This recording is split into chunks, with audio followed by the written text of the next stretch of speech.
લગ્નના મંડપમાં બેઠેલી કન્યા કેટલી સુંદર દેખાતી હોય છે, પણ એ સુંદર બનાવનારની કેટલી અથાગ મહેનત હોય છે. 1.5 કલાક સમય આપે ત્યારે એની સુંદરતા નિખારતા હોય છે, પણ તે નિખારનાર વ્યક્તિને પણ મળવું ખૂબ જ જરૂરી છે, કારણ કે મહેનત તો એની જ લાગેલી હોય છે. હાય ફ્રેન્ડ્સ, હું છું હેતલ જાની સિવા અને તમે જોઈ રહ્યા છો મારી ચેનલ વોઇસ ઓફ વુમન. આજનું વ્યક્તિત્વ પણ એવું જ છે, તો ચાલો મળીએ એવા વ્યક્તિત્વને. નમસ્કાર રેખાબેન, તમારું સ્વાગત છે મારી ચેનલ વોઇસ ઓફ વુમનમાં. તમારો ટૂંકમાં પરિચય આપશો? મારું નામ રેખા કાનાબાર છે. મારો મોબાઈલ નંબર 94 084 53 819. તમારો શોખ કહેશો મને? મારો શોખ બસ બિઝનેસ અને ઘર કરવું. પછી તમારો સંઘર્ષ વિશે વાત કરશો? સંઘર્ષ તો એટલી બધી કરી છે, કોઈની સીમા નથી. એટલે એકાદ માણો. જે તે સમયે બહુ જ તકલીફ હતી. એમાં હસબન્ડ વાઈફ બે મહેનત કરીને અત્યાર સુધી અહીંયા આ લેવલે પહોંચ્યા છીએ.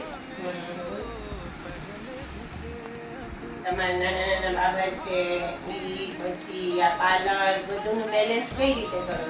બસ સવારે ક્યારેક કસ્ટમર હોય તો સવારે વહેલું કામ ઉઠીને પતાવી દેવાનું અને કસ્ટમરને ટાઈમ આપી દેવાનો કેટલા વાગે આવશું. અને તમે આજની આ સ્ત્રીઓને શું કહેશો? એટલે અત્યારે જે સંઘર્ષ કરે છે એના વિશે તમે શું કહેશો? બસ અત્યારે આ બધું કરવું જરૂરી છે એમ, કારણ કે અત્યારે મોંઘવારી એટલી છે અને છોકરાઓની ડિમાન્ડ દિવસે દિવસે વધતી જાય છે. એને ભણવાના આ લેવલ બહુ આગળ પૈસાની જરૂર પડે છે અને થોડું કામ કરવું જ પડે છે. અને એકની ઉપર અત્યારે નથી ચાલતી. તો એમ નહીં, તમારું ભણતર હું 12 વર્ષ અને એ પછી આ સંઘર્ષ ધીમે ધીમે ચાલુ થઈ ગયો છે.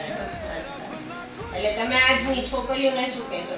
હું તો છોકરીઓને મેં થોડા ટાઈમ પહેલા ગવર્મેન્ટ ક્લાસ કરાવ્યા હતા, ત્યારે એ લોકોને પણ મેં બધું શીખડાવ્યું હતું. 15 દિવસમાં એ લોકોને જે સરકારે જેટલી વસ્તુ કીધી હતી ને એનાથી પણ વધારે એ લોકોને મેં શીખડાવ્યું કે તમે લોકો કંઈક કરો એમ. એટલે આ જરૂરી છે, બેસવાનું કંઈક કામ કરતું રહેવાનું જોઈએ, પ્રવૃત્તિમય જીવન સતત રહેવું જોઈએ. એટલે નોકરી કરવી જોઈએ કે ના કરવી? ના, નોકરી પણ જો સારી નોકરી હોય તો નોકરી પણ કરવી જોઈએ. ઘર સાથે નોકરી પણ ચાલુ છે. બેલેન્સ અત્યારે જરૂરી છે અને પૈસા પણ જરૂરી છે, કારણ કે મોંઘવારી છે. એટલે થોડું થોડું આપણે બે જણા કમાય ત્યારે ઘર ચાલે છે. તમારો ખૂબ ખૂબ આભાર.